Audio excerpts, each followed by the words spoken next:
We've got Chris Sims' quarterback rankings coming up, and if you were ranking your co-hosts on this show, Barrett, would you put me at number 1?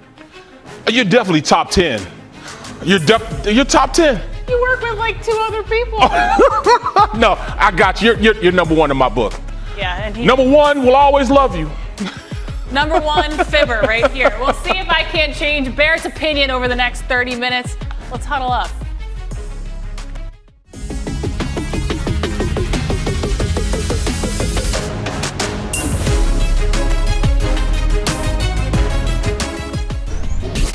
Here's the playbook tonight. Much like me, Hurts got dissed. We'll show you how low Chris Sims has Jalen Hurts on his QB rankings.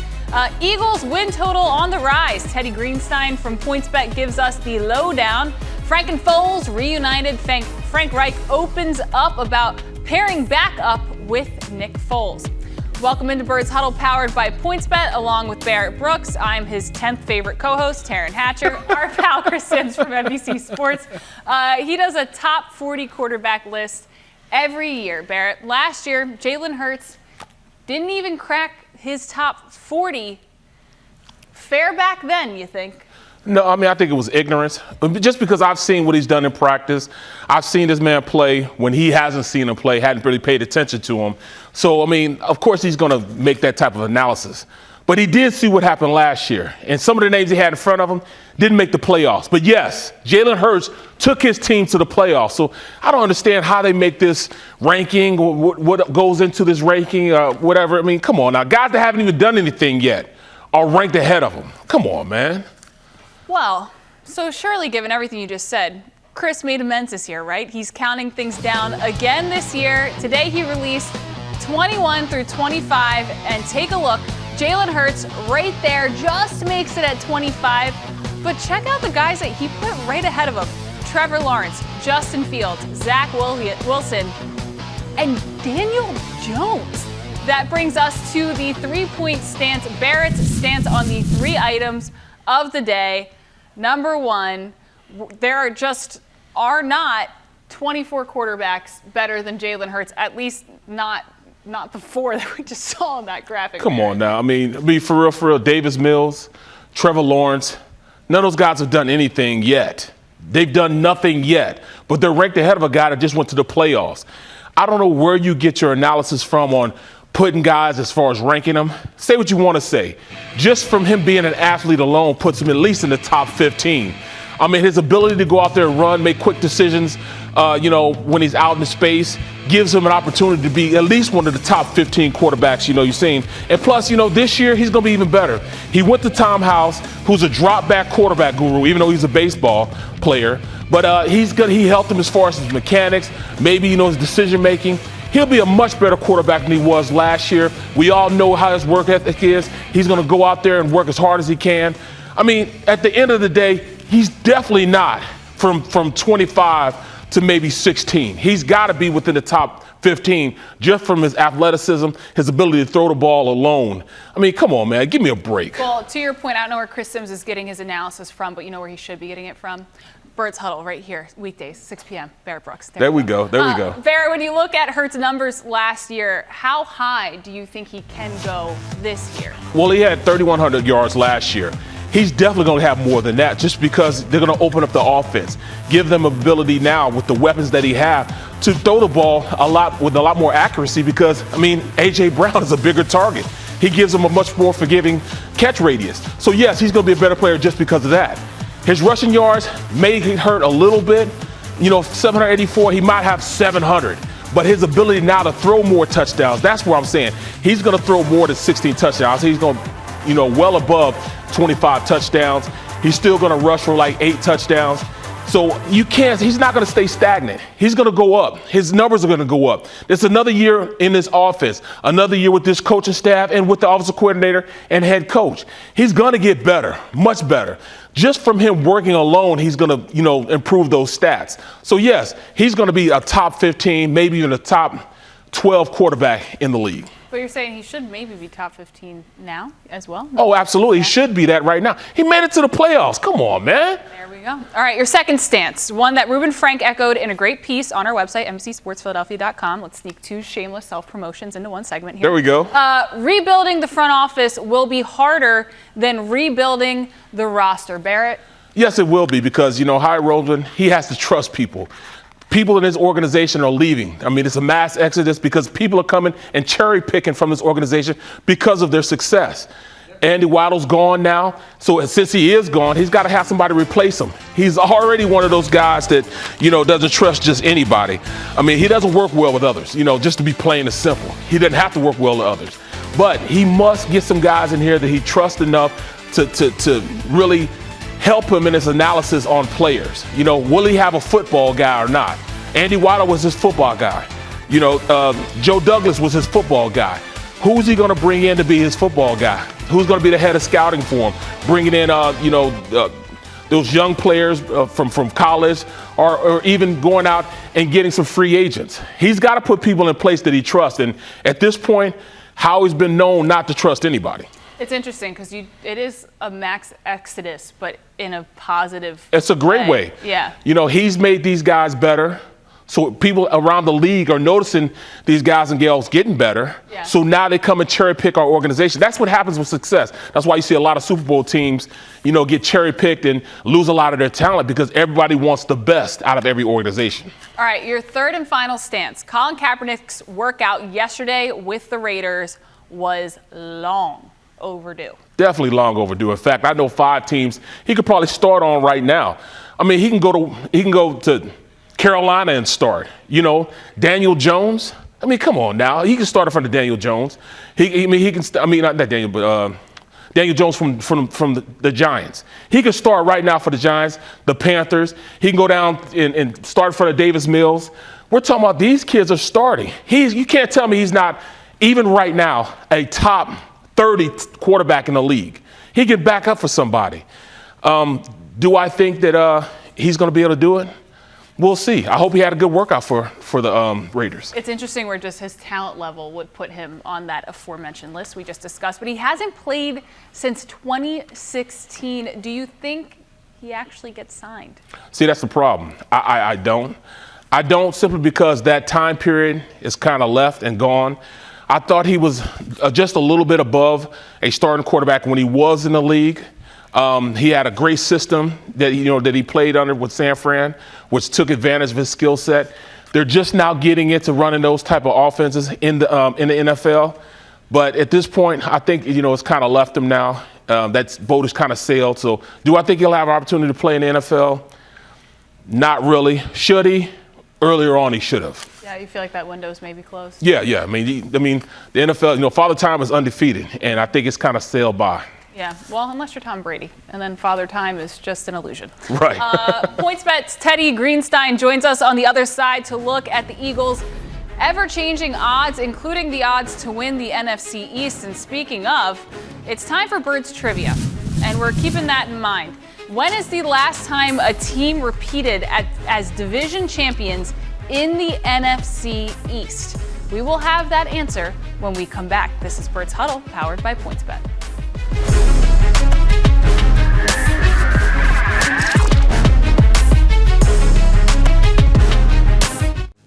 Birds Huddle is powered by PointsBet. Once the game starts, don't just bet. Live your bet life with PointsBet. Back with Birds Trivia. Before the break, we asked, when is the last time a team repeated as NFC East champions? And the answer is, and Barrett got this right without even sneaking a peek at the prompter, back in 2004, the Eagles actually won 4 straight division titles from 2001 through 2004. Since then, no team in the division has even won 2 consecutive times, the longest ever streak in league history. Yeah, I kind of figured that, Dallas should have, but they're just not good enough to beat the Eagles twice in a row. So, yeah. We'll take a Dallas shot anytime we can see one. Sign up for Storylines, powered by PointsBet. New customers can get their first bets risk-free, up to $2,000. PointsBet is your home for live in-game betting. Download the app today and enter code Philly to get in on the action. Right now, a look at the NFC East odds. Eagles creeping closer to the Cowboys. Dallas still favored at plus 115. The Eagles now plus 200. They're followed by Washington and the Giants. And who better to break down all the odds than our good pal, Teddy Greenstein from PointsBet. We have not talked to Teddy since the season ended, but it's so great to have you with us. And you can't see us, but you look like the Wizard of Oz behind us on our giant screen. It's pretty amazing, Teddy. It's great to have you back. Is it something with my jacket? Is that what's going on? Am I sort of like, you are the great and powerful Greenstein right today, indeed, yes. All right, let's get your thoughts on a few things. How much have the division odds tightened up over this very busy offseason for the Birds? Absolutely. So the Cowboys were massive favorites at minus 165. At that point, the Eagles were plus 325. The Commanders were plus 550. And those sad New York Giants were plus 1,000, 10-1. And now it's all scrunched. It's all compacted. I think you showed this. Cowboys plus 115. The Eagles plus 200, so 2-1. Commanders about the same. G-Men down to plus 700. So I don't blame Barrett for hating on Daniel Jones. I guess there's some people who think he's actually a competent quarterback. I don't really get that way. There's no way he is, but I'll definitely put money on my Birds, because at this point, I knew they were going to do something and make a big splash, but the splash they made was unbelievable. So I'm glad I got in early. I love that we've already taken a shot at the Cowboys and the Giants, and we've barely even gotten through the segment. All right, number 2. The Eagles over-under win total is all the way up to 9.5. How much has that number moved? Yeah, Taryn, here's where we get into the A.J. Brown edition of this segment. And the number started at 8.5, and it has risen to 9.5. And honestly, it's very unusual for these numbers to move like that. Sometimes you see a shift in the juice, but to climb a whole number is very interesting. Now, we are taking a little more action on the under. That's why if you want to bet the under, it's minus 120. If you want to bet the over, you get that nice price of plus 100. But that's a pretty good move there from 8.5 to 9.5. And if you're curious about other teams that have made moves, there are really only a couple. The Cardinals have sunk from 9.5 to 8.5 on their season win total. The Falcons down from 5.5 to 4.5. And these guys, you guys might not know this about me, but Taryn, you know this. I'm a native New Yorker. Mm-hmm. I root for this sorry team. And the Jets now, while they're still at 5.5, the juice is totally shifted. So if you want the over at 5.5, it is minus 170. It will cost you a pretty penny. Well, I just have to say my condolences on being a Jets fan, but I do want to get Barrett's thoughts Appreciate that. on the over-under when it comes to the Birds. 9.5 on the season, Barrett, and I know you like that over. Oh, I'm going double digits. I'm saying 11. So, yes, I'm saying 11 wins. So I'm going with the over all day. All right. The Eagles Super Bowl odds are now 30-1. Teddy, has there been increased action on that front as well? Because it seems like there's a lot of movement all around the Eagles this offseason. Well, my prediction here is that Barrett has a PointsBet account, and he has been hitting this one regularly because the Eagles were 50-1. Then 33-1, and now all the way down to 30. And they, in fact, are our most bet upon team for the Super Bowl. Wow. Says a lot right there. Says a lot about A.J. Brown that a lot of money has floated on the Eagles. We're also getting some good money on the Buffalo Bills, who are the favorites at plus 700, 7-1. It's interesting. The Rams are 10-1, so they're a little bit lower. And certainly getting some action on the Broncos, who are at 16-1. All right, so Barrett, you heard the man. There's been lots of bets on the Birds when it comes to the Super Bowl, but are you willing to go that far? Are you willing to go the Super Bowl distance? Well, I'll take $100 of Teddy's money. I'll bet your money. I don't know about betting mine, but I'll bet your money on it, Wow, that's really valiant. He's already lost so much as a Jets fan. Barrett. Right. Doing that. All right. No, this is where I usually bet on them on the under, as sort of an emotional hedge. That's my move, Taryn. All right. Well, Teddy, we are going to spare you any more embarrassment on this segment, but it is so great to talk to you. And thanks, as always, for your time. Loved it, guys. Hope to see you again soon. Definitely. See you, Teddy. All right. When we come back, we're going hurry-up mode, including which Eagles will make the Pro Bowl and why one of our current coworkers might give Barrett a run for his money as the strongest person in the building. And I'll give you a hint, it's certainly not me. See you on the other side of the break.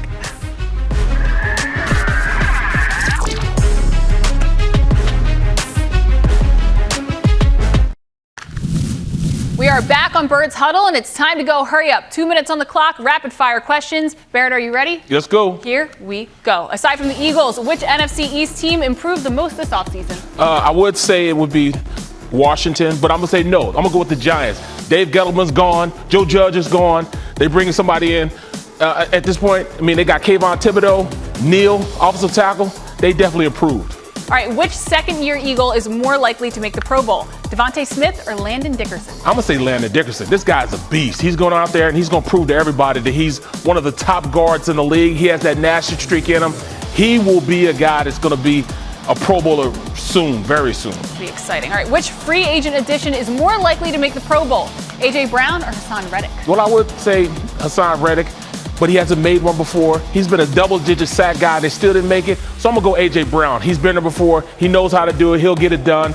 And plus, has a familiar face people know about. So just from him, people knowing who he is, I think he'll get the vote. All right, this one's a little bit spicy. Who gets a long-term deal first? Kyler Murray, Lamar Jackson? I think Lamar Jackson, simply because he's deciding when he wants to do it. They want to work out a deal right now. But he's saying, no, I want to go out and make almost like a prove-it type of situation. So I think he gets it before Kyler Murray. He's crying about it. Lamar is just taking his sweet time. Yeah, he's a little bit of a stalemate right now. Yeah. All right, strongest teammate you ever played with? I'm going to go Casey Hampton. Casey Hampton played nose guard with me with the Steelers. I'm talking about a guy that's, he was just a ball of muscle. That's all he was. But he played the nose. You could double, triple team. If he didn't want to go, he stayed where he was. So, yeah, I would have to say Casey. Okay, this one, a little bit tough to answer fairly. Are you the strongest employee currently at NBC Sports Philadelphia? Are you kidding me? I mean, come on now. Are you kidding me? I'm definitely the strongest, baby. Yeah, that's some unbiased journalism right there. Yes. Perhaps this video, though, Barrett, will change your mind. Our guy, Jim Salisbury. Oh! Look at the muscles. Oh, yeah, Jim. Look at. Woo! Oh, hold on. And then a little cut, too. Look. I see a little cut right. Yeah. Jim. Okay. Are you standing by that? I don't know now. I don't know. The boys of summer. You see it. I know. Guns ripping. Summer bodies are made in the winter. That's what they say. Apparently, Jim Salisbury's been banging the heavyweights. I have not. But on the treadmill, maybe I'll be competent. Love it, love it. All right, still to come. Frank Reich gushes over Nick Foles, and Barrett reveals if he ever had that kind of special relationship with a coach. Stick around for more Birds Huddle powered by PointsBet.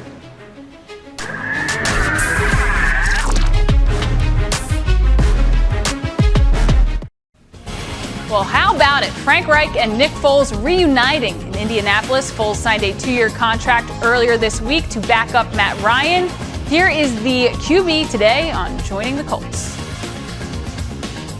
I was always wanting to play, but I wasn't just going to settle and just go somewhere this year. I wanted to go somewhere where I really just enjoyed the grind and just somewhere, if I could, like someone I know, schematically I know I'm going to enjoy playing for.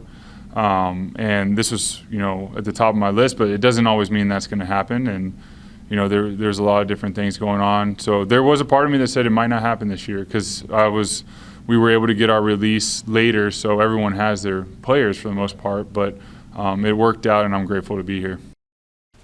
And this is a mutual love, folks. Here's what Reich had to say about Foles today. Quote, "I've wanted Nick since I've been here to be on this team because I think he's that good of a player. You've got a guy in Nick Foles who has proven that he can do it at the biggest level and the biggest stage in any kind of weather, in any kind of moment." Time now to go back in my day. Barrett, what was the best relationship that you ever had with a coach? I'm going to have to say Russ Grimm. Russ Grimm, when I was with, the Steelers, he was one of the original Hogs, when he played for Washington. He was no doubt one of the best coaches to play for because he used to tell us, hey, I don't care how you do it, just get the job done, whatever it takes. I mean, if you got to do whatever, you got to punch a guy, grab a guy, choke a guy, as long as you're getting the job done, you don't get a penalty, it was all good to him. So, yeah, I'm going to have to say Russ Grimm is one of the guys I always look towards as far as, being one of the best coaches I ever played for. Now, considering their relationship, do you think if Matt Ryan slips up at all, there's zero hesitation from Frank Reich to go to Nick Foles, though? There's absolutely no hesitation because he's done it on the highest level. He won a Super Bowl. He dueled the best quarterback to ever play the game and won. Got a ring from Tom Brady. So, yes, I will have to say that, there's no hesitation. We know what he can do. At the end of the day, this guy is proven, and Frank loves him. I want to stir the pot here a little bit, because why not? Do you think Frank Reich would have been better off last year to have had Nick Foles instead of Carson Wentz, the age-old debate here? Oh, absolutely. Absolutely. Because if he'd had him, he'd have saved himself about $30 million, all the heartache with the owner not liking the quarterback. So, yeah, it would have saved him a lot of money, a lot of time, really looking at, a guy that can come in and have some proven results. It'll be interesting to see how that bromance develops. But hey, they would have had that first-round pick still. That also, they'd have the first-round pick. You're right. But there you go. That's a wrap for Birds Huddle, powered by PointsBet. For Barrett Brooks, I'm Taryn Hatcher, his 10th favorite co-host. We'll keep working on that, and we will see you tomorrow.